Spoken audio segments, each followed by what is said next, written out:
Bueno, la conferencia que vamos a ver ahora se llama La consumación de la historia humana, ¿sí?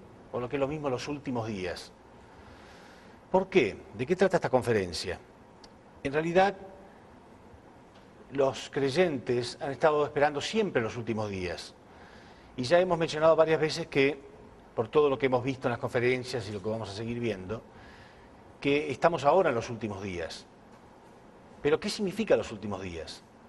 Porque en realidad la creencia de muchísimas personas hasta hoy en día es que cuando lleguen estos tiempos van a ser tiempos de catástrofes y que va a ser el fin del mundo. ¿Sí? En realidad, ¿qué significa esto? ¿No? ¿Qué significa que va a ser el fin del mundo y por qué estas catástrofes? ¿Y qué es lo que podemos esperar realmente que ocurra? Literalmente, muchos creyentes pensaron, y aún millones de personas creen todavía, que cuando lleguemos a estos tiempos, los últimos días, con la llegada del Señor de nuevo, cuando vuelva Cristo, lo que va a pasar va a ser simplemente el juicio final, y simplemente aquellos que cumplieron serán tomados, y los que no cumplieron serán quemados en el infierno eternamente. Bueno, sí, en realidad la Biblia dice algo semejante, y mucha gente se ha aferrado a eso y han vivido manteniendo esa creencia, y como sostienen, inclusive muchos grupos religiosos que sostienen que ahora estamos en los últimos días y que por lo tanto va a ser el fin del mundo. Y mucha gente está confundida y se pone a pensar, ¿será así? ¿Será el fin de los tiempos? En realidad, nosotros hemos visto, yo les comenté en un principio, que en Mateo, en Isaías 46:11, que Dios dice, tal como lo he pensado, así lo haré, tal como lo he planeado, así lo realizaré. ¿Se acuerdan? O sea, esto muestra el carácter de Dios. Dios es un Dios eterno, absoluto e incambiable. Él tenía un plan cuando creó al hombre. ¿Sí? Creó a Adán y Eva para que sean los padres de una humanidad verdadera y que a través de su descendencia se formaran familias verdaderas, sociedades verdaderas, naciones verdaderas, un mundo verdadero que sería el reino de los cielos. Cuando el hombre cayó, Satanás se apoderó de los hijos de Dios, ¿sí? Y creó el infierno. Entonces Dios comenzó, como hemos visto, con toda esta fórmula del fundamento de fe, fundamento de sustancia, comenzó todo un trabajo para crear de nuevo el reino de los cielos. Si fuera así, que en los últimos días Dios simplemente va a enviar a Cristo y de la noche a la mañana será un juicio, el juicio final, y todos aquellos que cumplan serán arrebatados con Dios o con el Señor y los demás serán destruidos, yo les hice una pregunta a ustedes en algún momento. ¿Qué porcentaje piensan ustedes? ¿Se acuerdan que preguntaba eso? ¿Qué porcentaje piensan ustedes que se va a salvar? ¿Qué porcentaje en el mundo hay de cristianos verdaderos? Para poner un pequeño ejemplo, un cristiano verdadero es aquel que ama a su enemigo, ¿no? Y no alguien que lo tolera, no alguien que lo aguanta, no alguien que no lo mata simplemente, sino que lo ama de verdad, tiene amor por su enemigo. Y uno a veces, algunas personas tienen, gracias a Dios, enemigos pequeños, ¿no? Simplemente alguien que lo critica o alguien que no le gusta mucho. Pero ¿qué pasa con alguien, por ejemplo, que violó a mi hija o que la asesinó? ¿Puedo amarlo? ¿Cuántos de ustedes piensan que pueden amar a ese tipo de enemigos? ¿Qué porcentaje? Alguien me dijo en el público, un 10%. Bueno, yo dije, qué optimista. Si un 10% de las personas pudieran amar a la persona que mató a su propio hijo, wow, el mundo sería mucho mejor de lo que es. Pero aún así yo lo acepté y dije, bueno, digamos que es un 10%. Entonces Dios se rescata a ese 10%. Pero el otro 90% tiene que morir en el infierno. Supongamos que sea más de un 10%. Supongamos que sea un 20%, un 30%. ¿Sí? El 30% de la gente ama a su enemigo de verdad, de corazón, y practica todo y no tiene pecado. ¿Aún así Satanás sería victorioso en un 70%? No. Tal como lo he pensado, así lo haré. Tal como lo he planeado, así lo realizaré. Dios es un Dios eterno, absoluto e incambiable. Él no va de ningún modo a perder a nadie. ¿Cuánto va a tardar Dios en salvar a la humanidad? Depende del hombre. Podemos seguir sufriendo mucho más todavía. depende de nosotros, pero Dios va a perseverar. Pero sin embargo leemos en las Escrituras, vamos a leer acerca de los últimos días, qué dice y qué significa. Porque decir que algo es simbólico no es suficiente como para decir, bueno, como es simbólico lo dejo de lado. Aún los símbolos representan algo, aún los símbolos significan un mensaje importante, ¿sí? Entonces vamos a ir analizándolos de a poco. Por ejemplo, si leemos en 2 Pedro 3:10,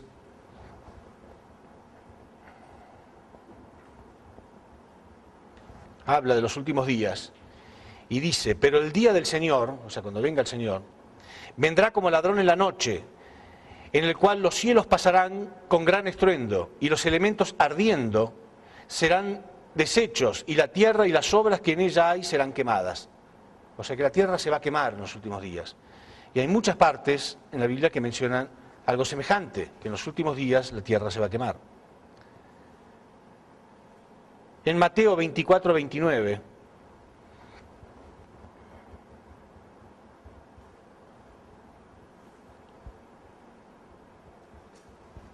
Mateo 24:29.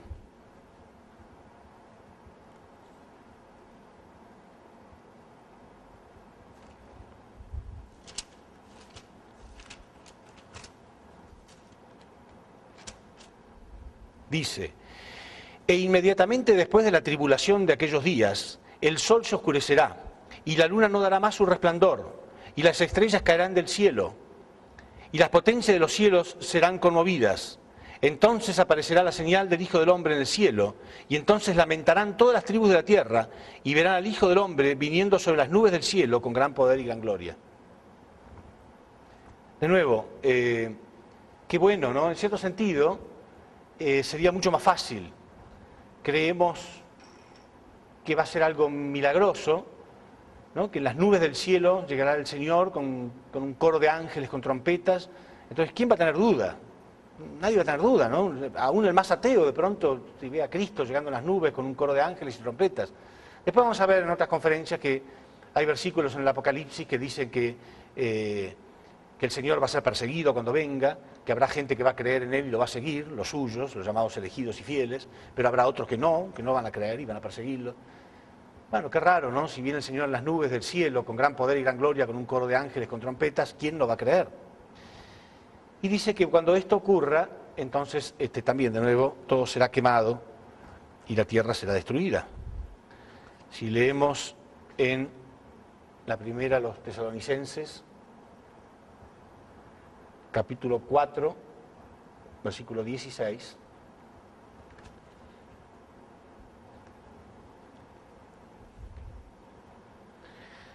Dice así, porque el Señor mismo, con voz de mando, con voz de arcángel y con trompeta de Dios, descenderá del cielo, y los muertos en Cristo resucitarán primero. Luego nosotros los que vivamos, los que hayamos quedado, seremos arrebatados juntamente con ellos en las nubes para recibir al Señor en el aire, y así estaremos siempre con el Señor. O sea que aquellos que fueron buenos, aquellos cristianos verdaderos serán arrebatados hacia al aire y se encontrarán con el Señor ahí en el aire, y la tierra será destruida. ¿Sí? Bueno, hay mucha gente que cree en esto y mucha gente que no cree en esto. Quizá la mayoría no cree en esto, se da cuenta que es simbólico. Pero nosotros no podemos menospreciar y mucho menos burlarnos de las personas que creen literalmente que esto va a ocurrir. Porque ellos están esperando que esto ocurra de verdad.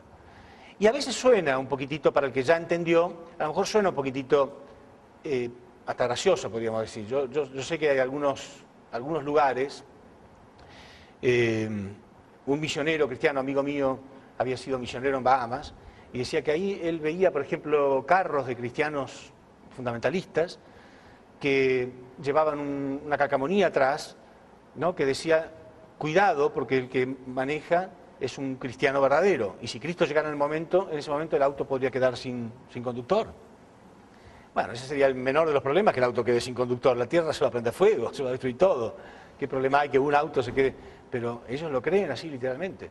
E inclusive sabemos que hay iglesias, templos, ¿no? Que tienen su techo corredizo, por las dudas que llegara el Señor, que se pudiera correr el techo para que ellos puedan ser elevados al cielo.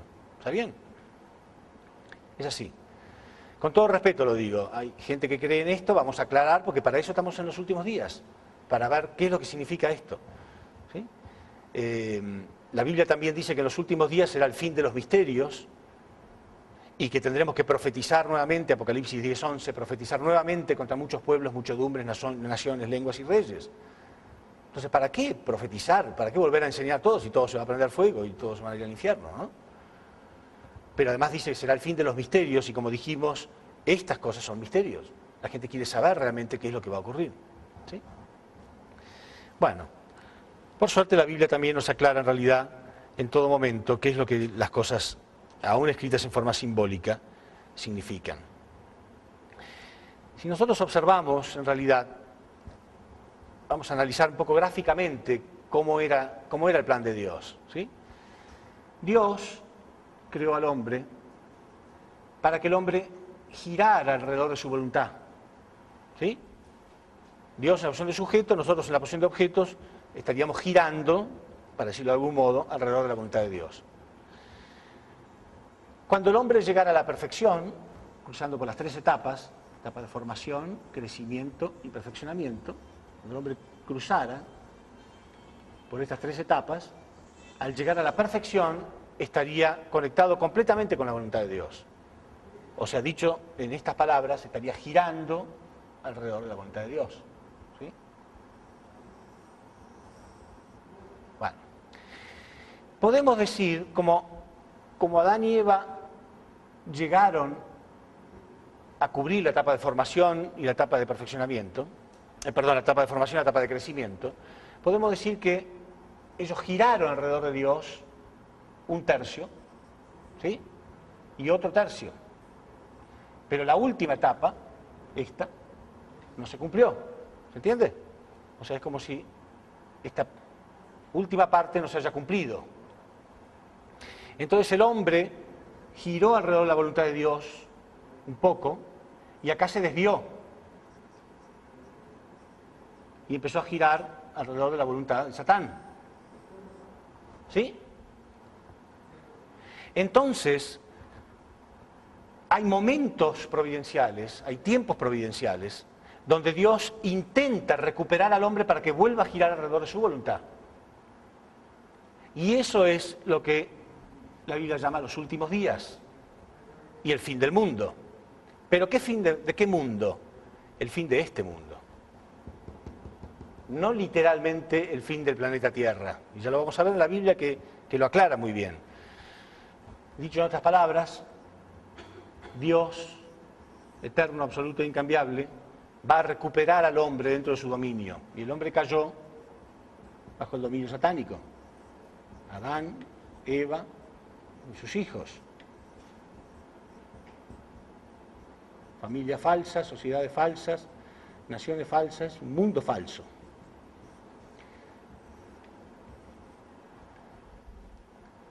¿Saben por qué Dios no intervino en la caída? Yo lo expliqué muchas veces, ¿no? Dios no interviene en la caída principalmente porque es una responsabilidad del hombre.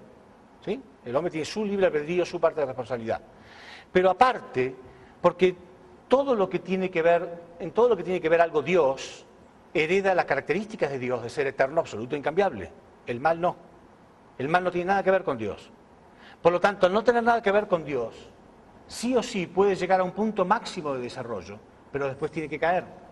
Todas las cosas que son falsas llegan a un punto máximo a lo sumo de desarrollo, pero después tienen que caer. Por eso Dios no toca el proceso de la caída, no tiene nada que ver con él. Entonces sí o sí tiene que desaparecer. ¿No creen ustedes que una familia falsa, sociedades falsas, naciones falsas, un mundo falso como el que vivimos, tiene que desaparecer? Si Dios es un Dios eterno, absoluto e incambiable, este mundo tiene que desaparecer. Es el mundo satánico. Por esa razón Jesús decía, mi reino no pertenece a este mundo. Él había nacido acá. ¿Sí? Nació sin pecado, nació fuera del dominio satánico. Por eso él decía, mi reino no pertenece a este mundo. Y hay especuladores, y hay tanta ignorancia, y hay, por otro lado, gente que ha intentado saber, especulando de cualquier cosa, que hasta han dicho, yo lo he escuchado, grupos que creen que Jesús era extraterrestre.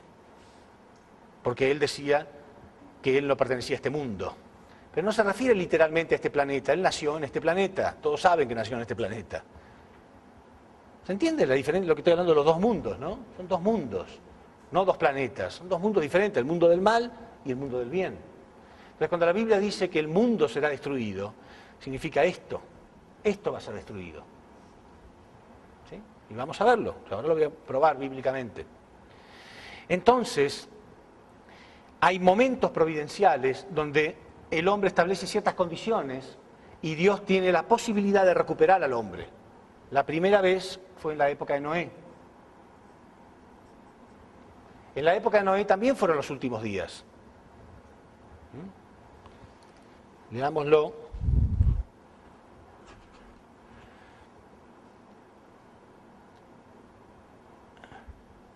En Génesis capítulo 6, versículo 13. Vamos acá mejor. Bueno. Génesis 6, 13.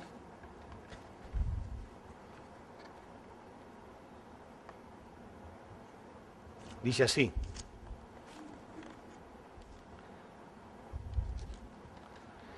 Dijo pues Dios a Noé, he decidido el fin de todo ser, porque la tierra está llena de violencia a causa de ellos, y he aquí que yo los destruiré con la tierra.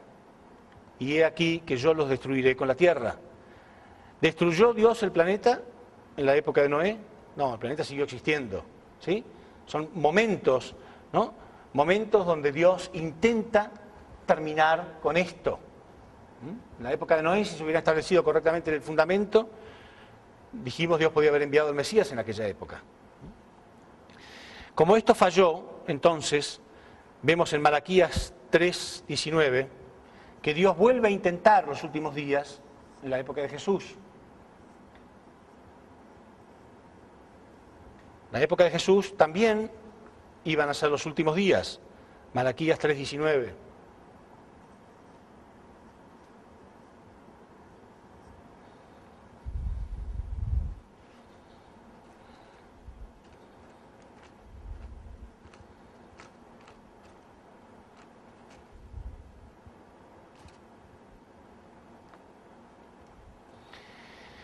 Porque he aquí, viene el día ardiente. El Malaquías es el último libro del Antiguo Testamento, o sea, todo lo que habla es ya para la llegada de Cristo, ¿no es cierto? Porque he aquí, viene el día ardiente como un horno, y todos los soberbios y todo lo que hacen maldad serán estopa. Aquel día que vendrá los abrazará, pero no abrazar cariñosamente, ¿no? Sino de brasas. Aquel día que viene los abrazará. Ha dicho Jehová de los ejércitos, y no les dejará ni raíz ni rama. O sea, todo va a ser arrasado por el fuego cuando venga el Señor, decía Malaquías. Malaquías, profeta del Antiguo Testamento, anunciando la llegada de Cristo. Quiere decir que en la época de Jesús también fueron los últimos días. Y ahora, por último, en estos tiempos, ya la tercera vez, ¿no? Formación, crecimiento. Ustedes saben que la tercera, generalmente providencialmente, termina cumpliéndose. Bueno, la tercera vez, en los tiempos del Señor de la segunda llegada, también, dice la Biblia, que serán los últimos días. Lucas 17:26. Lucas 17:26.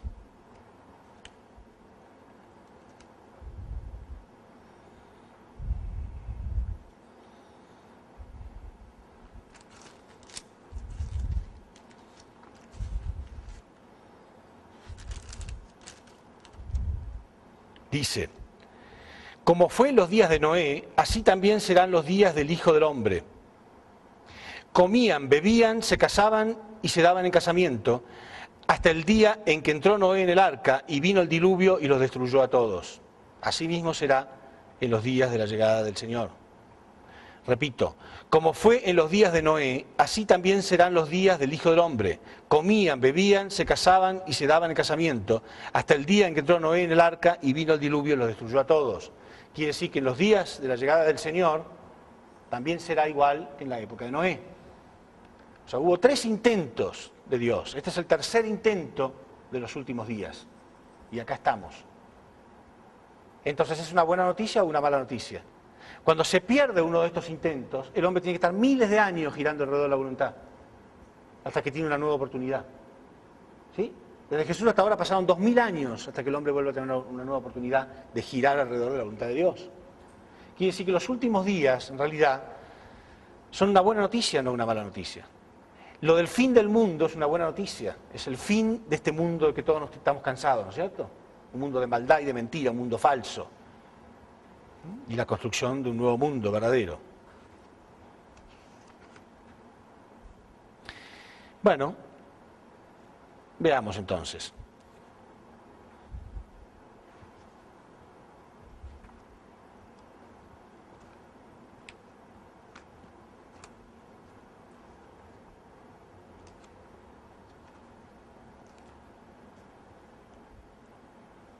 En Eclesiastés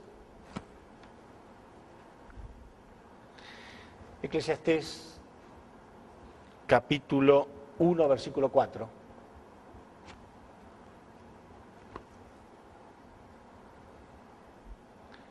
Dice así: una generación va, otra generación viene, pero la tierra permanece para siempre. La Biblia dice, una generación va y otra generación viene, pero la tierra permanece para siempre. O sea que no será destruida. En Salmos 78, 69,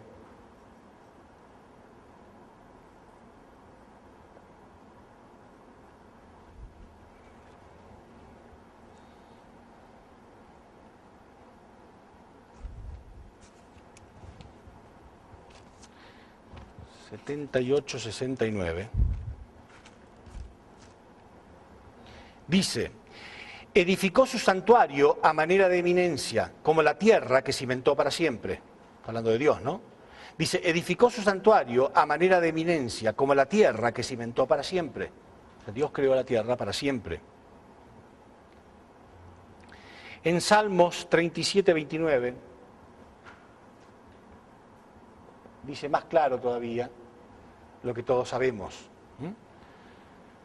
Que algún día, ¿no?, cuando Dios recupere a esta persona en la posición de Adán, y esta persona en la posición de Eva, en la posición de padres verdaderos de una humanidad verdadera, en la posición de padres verdaderos de una humanidad verdadera, y tengan hijos.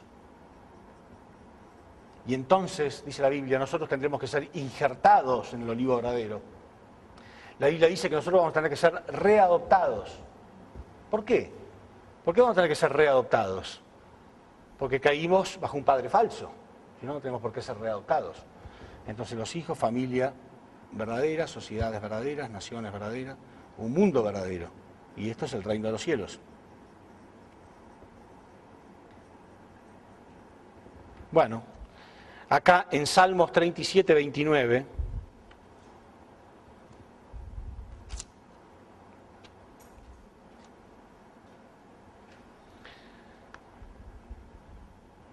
dice así: apártate del mal y haz el bien, y vivirás para siempre.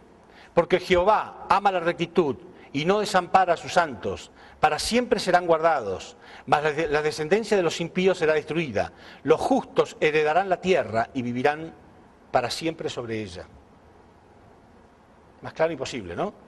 O sea, el impío será destruido y los justos heredarán la tierra y vivirán en ella para siempre. Es clarito todo lo que hemos dicho, ¿no? Algún día Dios va a restaurar a la humanidad, va a sacar a esto y va a traerlos a un mundo verdadero. ¿Sí? O sea, la tierra no va a ser destruida.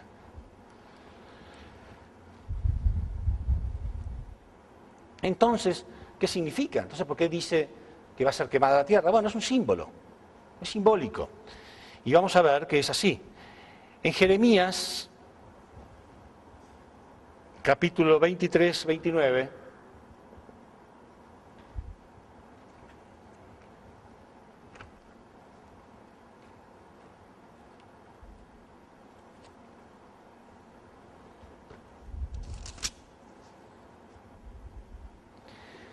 dice Jehová: ¿no es mi palabra como fuego y como martillo que quebranta la piedra?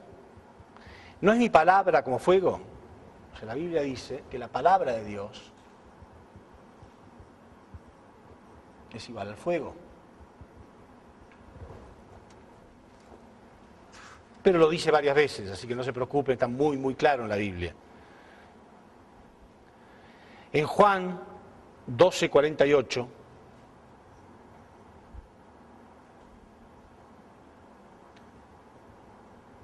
Jesús dice: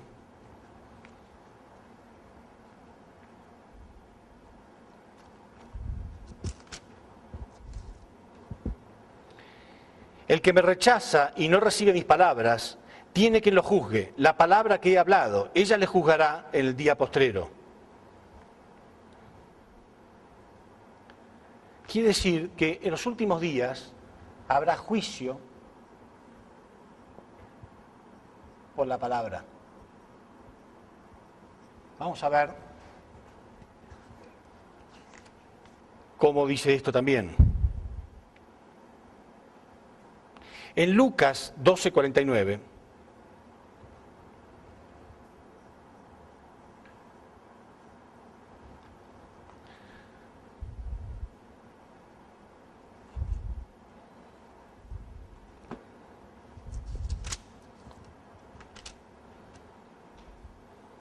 Jesús dice: fuego vine a echar en la tierra, ¿y qué quiero si ya se ha encendido?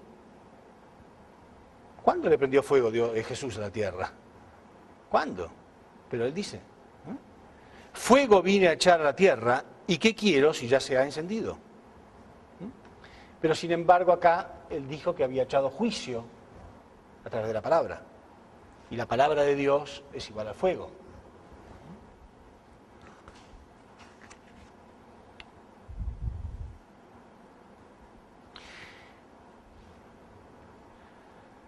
En Juan, recuerden ustedes bien, dice: fuego vine a echar en la tierra. Jesús dijo que él vino para prenderle fuego a la tierra. Dijo literalmente eso. En Juan 9:39,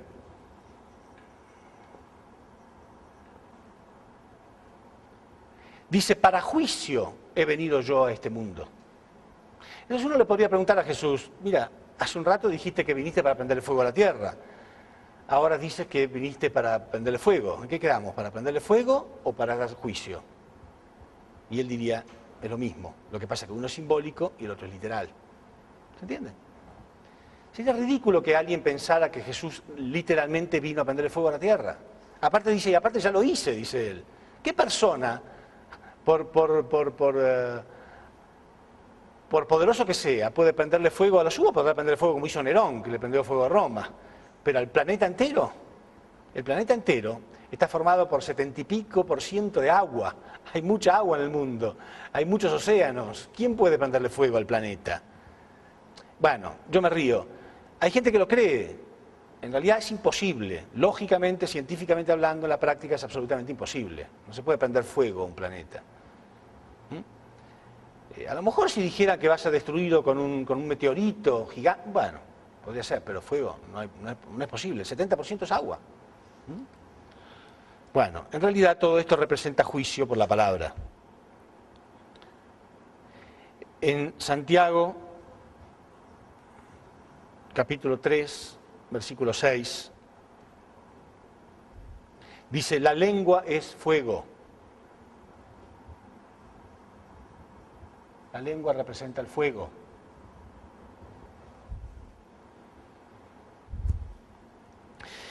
Cuando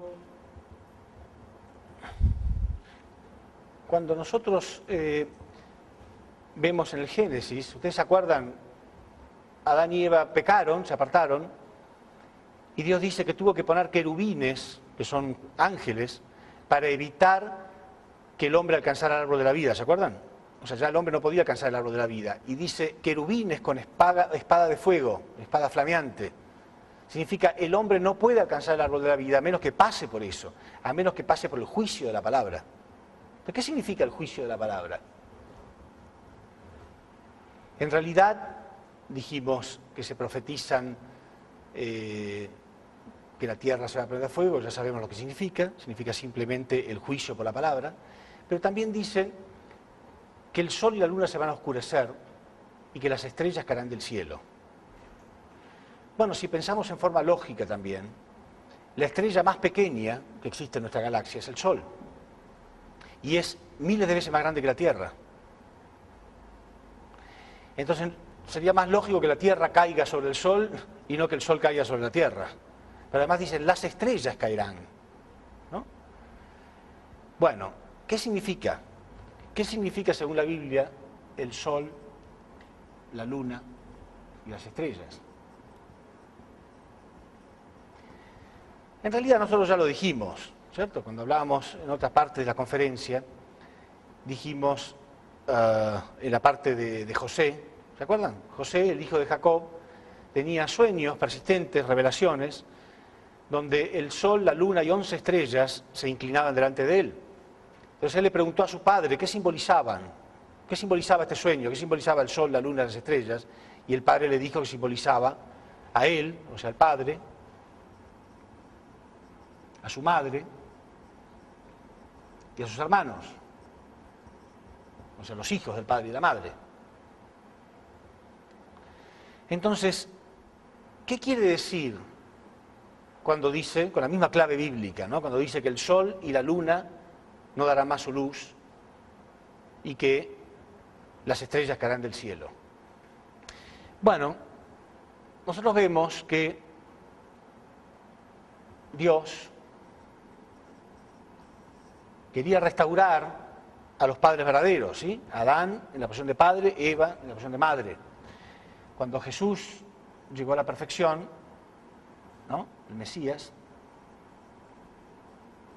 está en la posición de padre.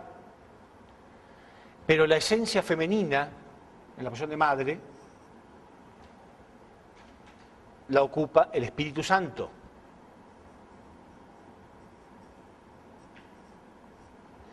Quiere decir que esto es el Padre, representa al Padre, y el Espíritu Santo en la posición de madre. Y todo aquel que crea en esto, está en la posición de hijo, los cristianos. Los cristianos que creen en Jesús y en el Espíritu Santo están en la posición de hijos. Ahora, ¿por qué dice la Biblia que se van a oscurecer? En realidad, si nosotros leemos en Juan 16:12 y en Juan 16:25, Jesús decía, os he hablado todo esto en símbolos y parábolas, pero va a llegar el día en que les hablaré en forma clara acerca del Padre. Y Jesús decía, tengo mucho que enseñarles, pero ustedes no lo entenderían, pero cuando venga Él, el Espíritu de la verdad, los va a guiar hacia la verdad completa. Quiere decir que a medida que la humanidad progresa en la providencia, Dios va avanzando cada vez más. ¿Se acuerdan? El ideal, la pérdida del ideal y el proceso de recuperación del ideal. ¿Sí? Al principio, por ejemplo, en la época de Moisés, toda la época antes de Moisés en el Antiguo Testamento, el hombre vivía en una oscuridad total, en el sentido de conocimiento, ¿no? No tenía una guía, no tenía conocimientos. Había mucha confusión en la tierra. Pero en la época de Moisés, a través de la ley, por lo menos había una luz ya. Es como si estuviéramos totalmente oscuras, imagínense, totalmente oscuras, ¿no? Y una persona enciende una pequeña vela. ¿Sí? ¿Qué diferencia que hace? ¿No? Se corta la luz en plena noche, una noche oscura, y de pronto alguien enciende la vela, hace una gran diferencia, se puede ver muchísimo más. Pero más tarde, con las enseñanzas de Jesús, con los evangelios,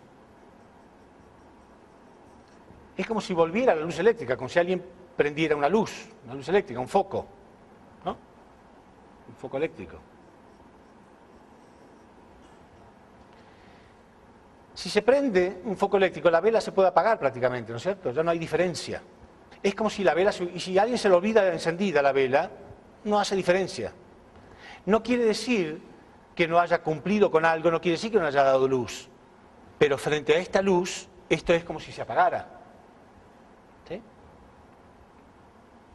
Pero Jesús decía, tengo mucho que enseñarles, pero ustedes no lo entenderían. Pero cuando venga Él, Juan 16, 25, 16, 12, perdón, pero 12 y 25, ¿no? Pero cuando venga Él los va a guiar hacia una verdad completa. Entonces es como si de pronto saliera el sol. Cuando sale el sol, si alguien todavía tiene esa vela prendida, nadie la va a descubrir. Y si se olvidó una luz prendida, a veces nos pasa, ¿no? Nos olvidamos una luz del patio o algo prendida a la mañana, nadie la ve. Nadie se da cuenta que está encendida. Porque hay tanta luz, entonces uno la puede prender o apagar que nadie va a notar la diferencia. Entonces la Biblia dice que en los últimos días, con la nueva verdad, lo que está diciendo es con la nueva verdad, es como que se va a opacar esto. Las enseñanzas de esto van a ser como mínimas. Claro, hay gente que toma esto, hay gente que le duele esto, pero en realidad es una buena noticia, si lo vemos desde el punto de vista de Dios, y aún Jesús mismo estaría feliz, porque Él dijo con dolor esto. Él con dolor dijo, tengo mucho que enseñarles, pero miren el fracaso que hay. No dijo literalmente eso, ¿no? Pero lo que quería decir Jesús. Nadie lo pudo recibir, el pueblo de Israel lo quería crucificar. Entonces Él dijo, tengo mucho que enseñarles, pero no hay fundamento, ustedes no lo entenderían. Entonces van a tener que ser guiados hacia la verdad completa. Pero Jesús, ya lo vamos a ver, lloró. Él lloró, ¿no? Dice, Jerusalén, Jerusalén, que matas y apedreas a los profetas que a ti te son enviados. ¿Cuántas veces quise abrazar a los pollitos como la gallina abraza a sus pollitos y tú no lo has querido? O sea, Él quería realmente, pero no podía, no había fundamento. Y Él sabía que la humanidad iba a tener que pasar miles de años bajo el dominio satánico antes de que haya una luz que la pueda guiar. Entonces Él quiere que venga esta luz. ¿Entienden? Y ante semejante luz, la Biblia dice que esto se va a opacar. Pero claro, Jesús también decía, el vino nuevo en cueros nuevos, ¿no? O sea, Él sabía, en Lucas 18:8, Jesús se preguntaba, Jesús hablaba de la segunda llegada, ¿no? Él solamente hablaba ya de la segunda llegada. Cuando Él sabía que tenía que ir por el camino de la cruz, ya no hablaba más de su misión. Ya no dijo más que el reino de los cielos estaba cerca. Dijo que el reino de los cielos ahora estaba cerrado, iba a estar cerrado. Escribas y fariseos hipócritas, porque cerráis el reino de los cielos a la gente. ¿Sí? Porque ni vosotros entráis ni dejáis entrar a los que entrarían. Entonces Él decía, hablaba de la segunda llegada. Y en Lucas 18:8, Jesús se pregunta, en verdad les digo que cuando venga Él, el Señor, de la segunda llegada, les va a hacer justicia. Pero cuando venga Él, ¿encontrará fe sobre la tierra? Jesús se preguntaba, ¿encontrará fe? Ya estaba preocupado Jesús, porque Él sabía que íbamos a pasar 2000 años en un mundo como lo que tenemos hoy. ¿Hay fe en el mundo hoy? Es un desastre. Entonces Él sabía que esto iba a pasar. Entonces ya Jesús estaba preocupado. ¿Encontrará fe? Bueno, y también Jesús dijo algo que tenemos que analizar, ¿no? En Mateo 7:23, fíjense lo que dice Jesús. En Mateo 7:23,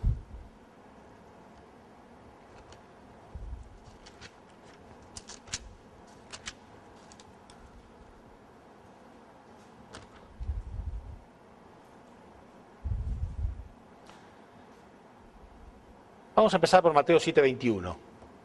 Dice, no todo el que me dice Señor, Señor, entrará al reino de los cielos, sino el que hace la voluntad de mi Padre que está en los cielos. Muchos me dirán aquel día, Señor, Señor, ¿no profetizamos en tu nombre? Y en tu nombre echamos fuera demonios, y en tu nombre hicimos muchos milagros. Entonces yo les declararé, nunca os conocí, apartados de mí, hacedores de maldad. Es raro, porque si uno piensa, dice, aquel día muchos me dirán, Señor, Señor, ¿no hemos echado demonios en tu nombre? ¿No hemos hecho muchos milagros en tu nombre? ¿Quién hace milagros en el nombre de Cristo? ¿Cualquiera? ¿Cualquier cristiano? Líderes, ¿no? Son líderes grandes cristianos, no fueron muchos los cristianos en la historia que han hecho milagros en su nombre. Entonces Jesús dice, aquel día vendrán estos, aún los más elevados, aún gente que profetizó, porque dice, no hemos profetizado en tu nombre. ¿Quién salen a predicar todos los días en la calle y hacen milagros y hacen curaciones? No cualquier cristiano. Sin embargo, aquel día yo les diré, apartaos de mí, hacedores de maldad. ¿Por qué? Porque los más fundamentalistas son los primeros que van a perseguir a Cristo cuando venga. Cuando venga el Hijo del Hombre, ¿encontrará fe sobre la tierra? Preguntaba. Lucas 18:8. Ya Jesús se preguntaba, ¿encontrará fe? ¿Le creerán? Por eso dice que las estrellas caerán del cielo, los hijos. El sol se oscurecerá, la luna no dará más su luz y las estrellas caerán del cielo. Significa, con la nueva expresión de la verdad, aquellos que no quieren escuchar nueva verdad, porque ya creen que tienen toda la verdad, a pesar de que yo les dije, ¿no? Aquel día será guiado hacia la verdad completa. Tengo mucho que enseñarles, pero ustedes no lo entenderían. Pero cuando venga Él los va a guiar hacia la verdad completa, aún así hay mucha gente que no quiere escuchar la verdad completa. Creen que ya tienen todo, que ya saben todo, y esos van a ser los primeros que van a perseguir al Señor. Y Jesús lo sabía. Por eso en Apocalipsis dice, ellos harán la guerra al Cordero, pero Él, en Apocalipsis habla todo de la segunda llegada, ¿no? Ellos harán la guerra al Cordero, pero Él, como es Señor de señores y Rey de reyes, los vencerá en unión con los suyos, los llamados elegidos y fieles. Quiere decir que Él va a tener gente que le siga y gente que le persiga. ¿Cómo? Si vienen las nubes eso no va a ocurrir. Pero está todo claro cómo va a ocurrir. Entonces el sol y la luna se van a oscurecer en el sentido de que va a venir una verdad mucho más amplia. Pero mucha gente no va a poder aceptar esa verdad. ¿Encontrará fe sobre la tierra? ¿Le creerán? No, hay muchísima gente que no va a creer. Entonces ellos, por más que hayan hecho milagros, por más que hayan predicado, por más fe que hayan tenido, van a caer. ¿Lo decía Jesús? Van a caer del cielo.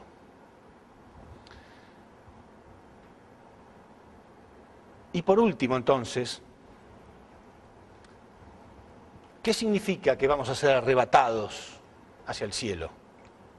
¿No? Cuando venga Cristo seremos arrebatados hacia el cielo. Bueno, es claro, ¿no? La tierra significa todo lo pecaminoso, ¿no? Todo lo mundano, todo lo material, y el cielo representa lo bueno, ¿no? El reino de los cielos. Entonces, cuando venga Cristo, aquellos que lo acepten, aquellos que vayan entendiendo la nueva verdad, van a crecer espiritualmente, van a resucitar. En la próxima conferencia vamos a ver acerca de la resurrección. Porque la Biblia también dice que en los últimos días los muertos van a resucitar. ¿Sí? Pero vamos a ver que se refiere claramente a los muertos espirituales. Aceptando una nueva expresión de la verdad, cada vez creemos más y cada vez tenemos más entusiasmo, cada vez tenemos más fe y vamos resucitando. Entonces, ¿qué pasa cuando una persona va creciendo espiritualmente? Se eleva, decimos, ¿no? Pero no tiene sentido pensar que una persona se eleva literalmente. ¿Sí? Cuando ustedes están en un trabajo y fueron ascendidos, ¿qué significa? ¿Que van a trabajar al piso de arriba? Sí, se ríen, pero lamentablemente hay millones de personas que toman las cosas literalmente así las toman. Entonces vamos a ser elevados, claro que vamos a ser elevados al cielo, pero el cielo significa lo bueno, la tierra significa todo lo pecaminoso, lo mundano. Entonces en los últimos días, ahora todo coincide, ¿no? En los últimos días va a haber una nueva expresión de la verdad, tanto que la anterior va a parecer pequeña, sin despreciarla. No quiere decir que las enseñanzas mosaicas, las leyes, los 10 mandamientos no se van a cumplir, siguen siendo los mismos. Jesús sintetizó los 10 mandamientos en 2, pero no estaba negando los 10 mandamientos. Y por eso lo querían matar, porque pensaban que era un hereje.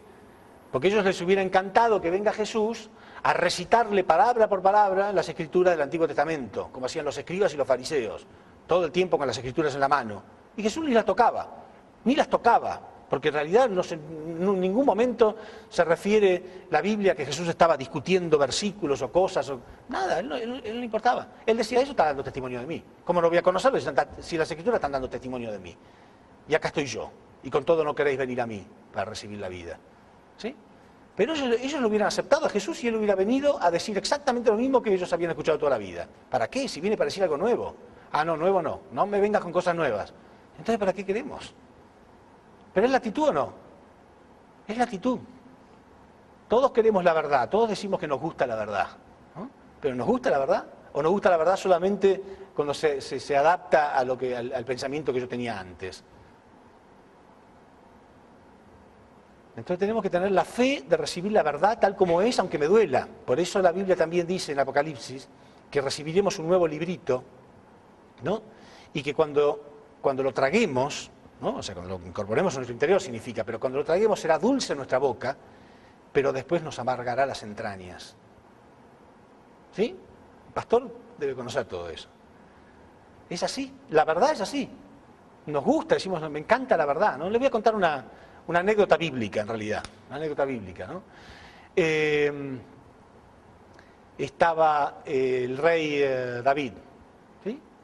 El rey David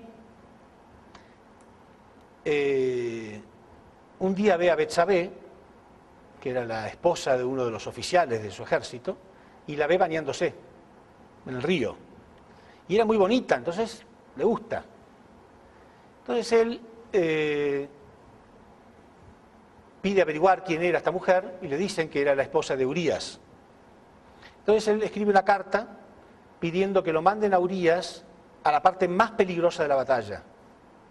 Y le da la carta al mismo Urías para que se la entregue a su oficial. El oficial lee y lo manda a lo más peligroso de la batalla para que muera y él poder quedarse con su mujer, el rey David. Bueno, pasa eso y un día viene un profeta a hacerle una pregunta a David y le dice, mira, había un hombre que tenía muchas ovejas y un día tuvo que hacer un banquete para unos invitados y su vecino tenía una sola ovejita que la usaba como mascota, ¿no? Como si fuera su hijita, dice la Biblia. Una sola ovejita, la cuidaba mucho. Y él, que tenía muchísimas ovejas, mató a la oveja de su vecino para quedarse con ella. Y David se enojó y dijo, ese hombre habría que matarlo. Y el profeta le dijo, sí, pero ese hombre eres tú. O sea, la ovejita representaba a Betsabé. ¿Se entiende? Le sacó lo único que ese hombre tenía. Quiere decir que la verdad nos gusta hasta por ahí nomás. A él le gustó la verdad, bueno, habría que matarlo, sí, pero eres tú. Ah, ya no me gustó. ¿Somos así o no? Nos gusta la verdad hasta que nos cambia un poco el estilo de vida. Entonces un predicador cristiano se siente elegido todo, de pronto le dice, no, elegido nada. Cuidado, ni empezaste todavía. La verdad es mucho más amplia, la cosa es muy diferente a lo que has predicado hasta ahora. Ah, ya no le gustó. ¿No? Ya no le gustó tanto. Pero la verdad es la verdad, me guste o no. Dios no puede adaptarla a cada uno. Y a veces duele.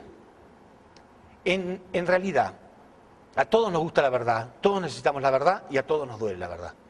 Porque cuando nos toma la verdad, todos estábamos haciendo una cosa diferente. Todos. Teníamos novia, teníamos trabajo, teníamos el estudio, teníamos nuestra meta, nuestra visión, acomodarnos en este mundo satánico lo mejor que podamos y después tranquilo. Después, todo lo contrario. El plan de Dios para mí era muy contrario al que yo creía que era mi plan. A todos nos duele la verdad. A todos nos duele, nos cuesta mucho. ¿O creen que yo planeé toda mi vida estar parado acá, hablando? A lo mejor algunos de ustedes piensan que a mí me pagan, ¿no?, por estar acá. Olvídenlo. Durante 26 años jamás recibí un solo centavo y he dado millones de horas de conferencia.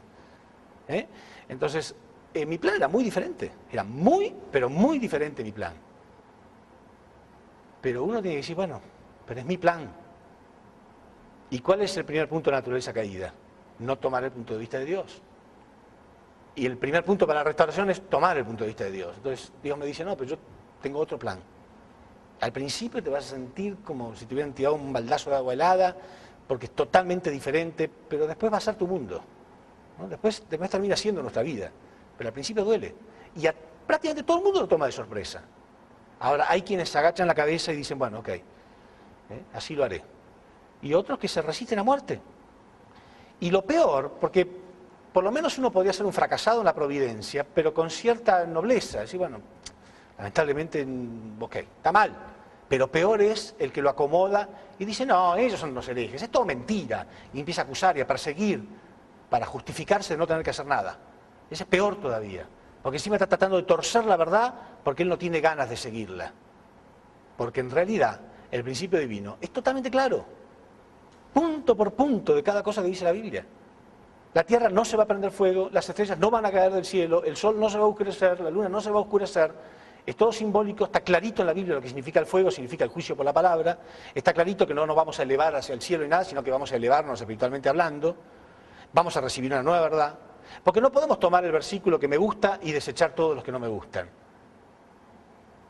También podemos creer que Cristo va a venir en las nubes con un gran poder y los demás van a ser destruidos, menos yo. Pero entonces, ¿cómo se cumple el versículo que dice que tenemos que predicar nuevamente al mundo entero? ¿Cómo se cumple el versículo que dice que el Cristo va a ser perseguido. ¿Cómo se cumplen todos estos versículos entonces? En cambio, esto explica claramente, porque, repito, Jesús decía, os he hablado todo esto en símbolos y parábolas, pero va a llegar el día en que todos los símbolos y parábolas van a ser aclarados. ¿Sí? Bueno, gracias.